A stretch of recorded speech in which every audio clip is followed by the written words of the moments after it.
Salut les Anacalypsiens, bienvenue dans cette nouvelle vidéo d'Anacalypsie. Aujourd'hui on se retrouve pour la vidéo sur le chapitre 27 de Demon Slayer qui s'intitule Inosuke Ashibira. Alors, comme vous avez pu le remarquer dans les vidéos précédentes, dès que l'homme sanglier est apparu, je l'ai tout de suite appelé Inosuke parce que j'en suis déjà au tome 9. Alors le tome 9 est le prochain que je dois lire. Mais pour l'instant, je me concentre sur faire les vidéos sur déjà là du tome 4 au tome 8 que j'ai lu. Et une fois que j'aurai fait ça, fait les vidéos et tout publié, je pourrai reprendre la lecture de Demon Slayer. En plus, bon, là j'ai déjà publié jusqu'au tome 3, enfin tout le tome 3, donc j'ai quand même quelques semaines de tranquille et de pause que je peux faire avant de reprendre la lecture. Bref. Du coup, oui, comme je disais, le sanglier, on apprend son nom qu'aujourd'hui, mais c'est vrai que comme du coup je suis plus loin, j'utilisais déjà son vrai nom, parce que tout le temps dire le sanglier, au bout d'un moment c'est un peu chiant, alors que le mec il a un nom, et comme je le connaissais déjà, je l'utilisais déjà. Mais techniquement dans le manga, c'est lors de ce chapitre 27 que l'on découvre son identité. Donc je vous laisse avec le générique, et je lance la vidéo.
Donc on reprend avec la dispute entre Inosuke Ashibira, dont on apprend enfin le nom, et Tenjiro, qui continue à se disputer pour le fait que Inosuke voulait tuer Tenjiro, Zenitsu et Nezuko. Et on ne sait pas trop pourquoi, comme on le voit sur la photo, Tenjiro lui demande comment ça s'écrit.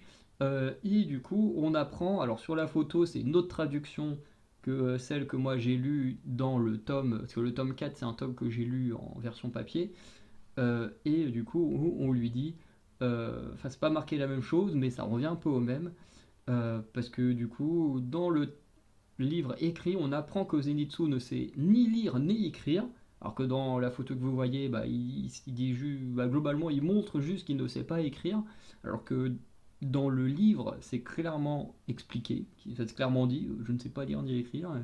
Voilà, et il dit, t'as qu'à regarder, c'est écrit sur mes sous-vêtements. Bon, là, c'est servi au même, quand il dit, c'est brodé sur mon slip. Après, ils font tous les deux des têtes bizarres. La scène est quand même assez drôle. Faut le dire, la scène m'a quand même fait sourire.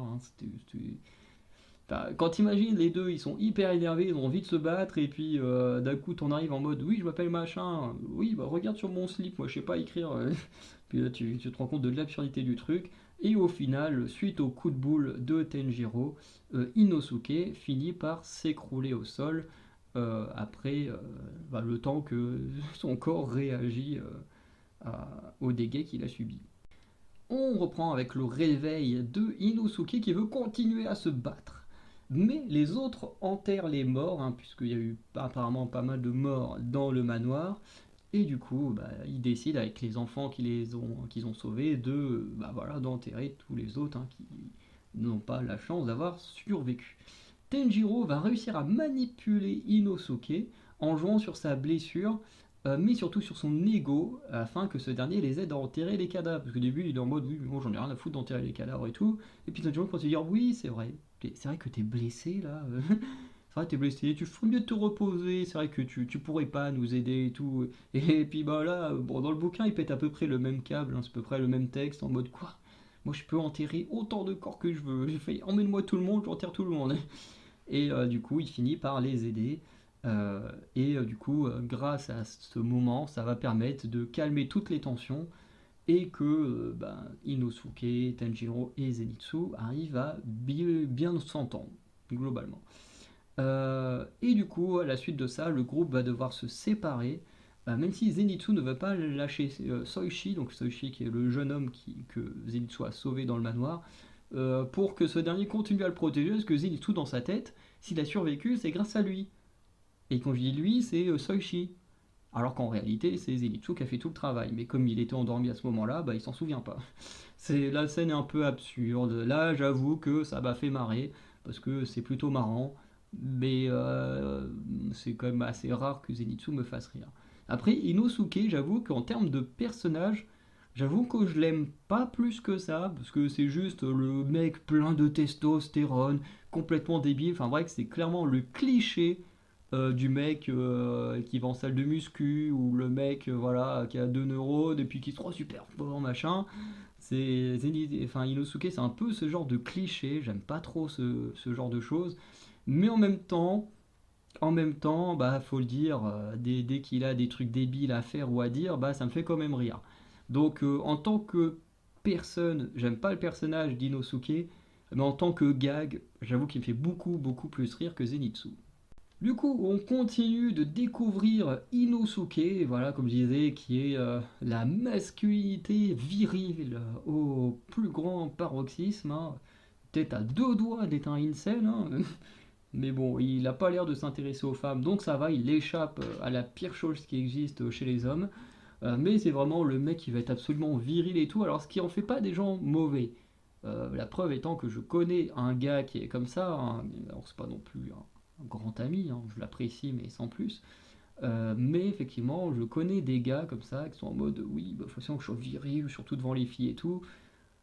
Et c'est chiant, c'est relou les gens comme ça. Mais en vrai, ils sont pas méchants, c'est juste que je sais pas, dans leur tête, ils s'imaginent qu'ils font qu'ils sont bien et tout, alors qu'en réalité, bah ils seraient plus naturels, les gens les aimeraient un peu plus et notamment les filles les apprécieraient un peu plus. Mais bon, ça c'est un peu le problème des gens qui veulent absolument faire les gros virils et tout. Mais voilà, encore une fois, c'est pas forcément des gens méchants, c'est juste des gens qui sont différents. Voilà. On découvre également qu'Inosuke a entendu parler des démons en combattant un pourfendeur dont il a récupéré les sabres, et pour prouver sa force, il s'est lancé en candidat libre au mont et du coup dans la chasse aux démons, puisque forcément, réussissant l'examen du mont, bah, il devient un chasseur de démons au passage. Et ce qui me fait marrer, c'est ce qu'on a sur la photo. Alors je trouve que dans le livre, c'est plus drôle, parce que là, ça n'a aucun sens, la traduction, alors que dans le livre, la traduction est plus proche du nom de Tenjiro, sans pour autant être bon, mais déjà plus proche. Et j'avoue que c'est très drôle. Voilà, c'est souvent comme ça. Et voilà, parce que le mec, en plus de pas faire ni lire écrit, il comprend rien à ce qu'on lui dit. Et quand Tenjiro lui dit, moi j'appelle Kamado Tenjiro, le mec il comprend pas, il prononce un nom, il dit voilà, un jour je serai meilleur que toi, voilà, donc on se doute que c'est un peu le sorte de rival de Tenjiro. Et ce dernier il est en mode, bah à qui tu parles?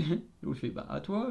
L'autre fait, mais non, je viens de te donner mon nom, c'est pas du tout ça mon nom. Bon, ça m'a fait un peu rire. Et voilà, il est un peu débile, Inosuke, mais bon, il est un peu drôle. Par la suite, on a le trio qui, du coup, va recevoir un corbeau qui va les conduire dans un petit village où il y a un centre pour se reposer et guérir de ses blessures.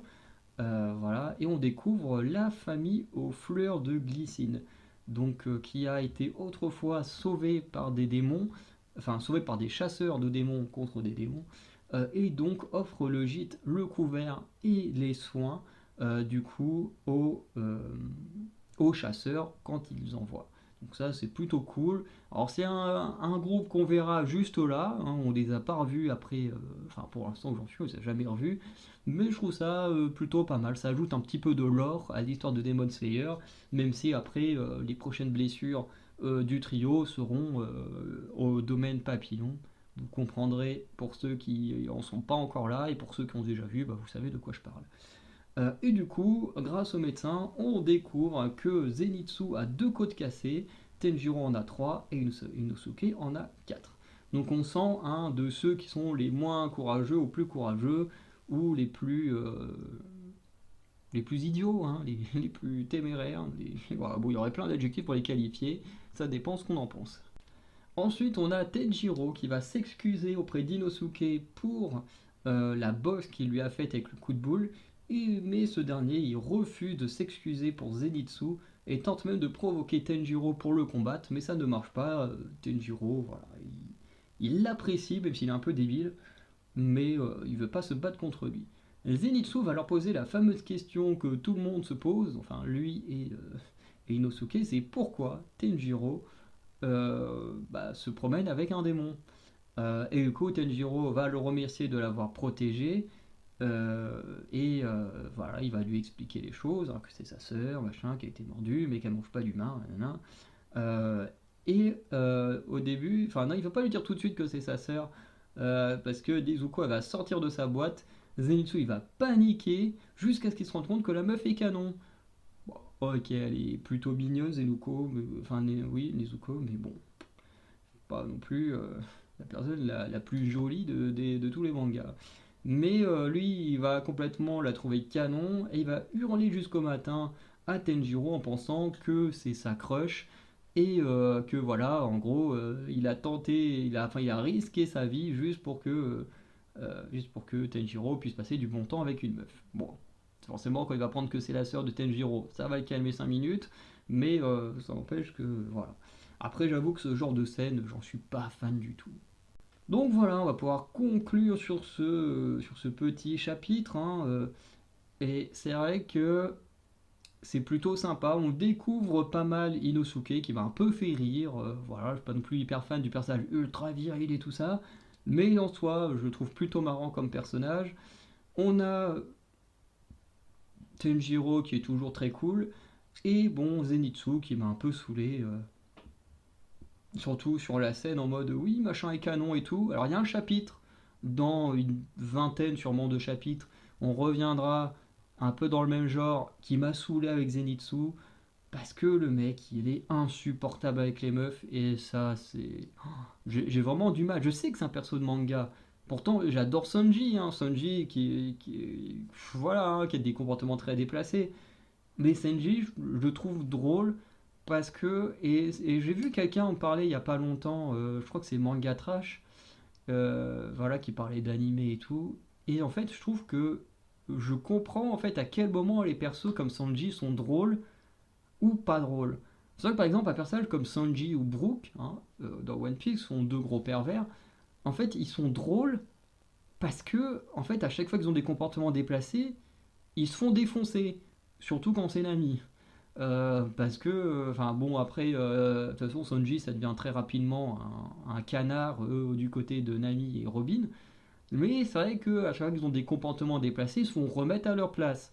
Et notamment, on a Brooke, hein, quand il demande à quelqu'un, à une fille de voir sa culotte, bah tout de suite il se prend un gros coup dans la gueule, et puis voilà. Et du coup, c'est ça qui est drôle, c'est pas la demande de voir une culotte, c'est le fait que le mec ait un comportement de harceleur et que la femme est capable de répondre et de le remettre à sa place. Et en fait, c'est ça qui est plutôt amusant. Et en fait, ce que j'ai du mal avec Zenitsu, c'est qu'il a également ce comportement très déplacé envers les femmes, mais il n'y a aucune femme qui n'arrive réellement à le remettre à sa place. Alors certes, il y a la femme qui va lui mettre deux trois baffes, il y a quelques chapitres juste avant le manoir, parce que Tenjiro est intervenu pour la protéger, et qu'ensuite, bah voilà, on a profité, boum boum, elle a mis deux trois baffes, et pour lui dire, j'ai juste vu mal en point, et j'ai voulu te soutenir. Mais voilà, à aucun moment je suis en kiff sur un mec que je croise dans la rue comme ça. Mais je pense que si Tanjiro n'était pas intervenu, il y a des grandes chances que cette femme-là aurait rien fait. Là, le mec, comment il parle de Nezuko, bah Nezuko, jamais, du moins où j'en suis, jamais elle a de trucs pour se défendre.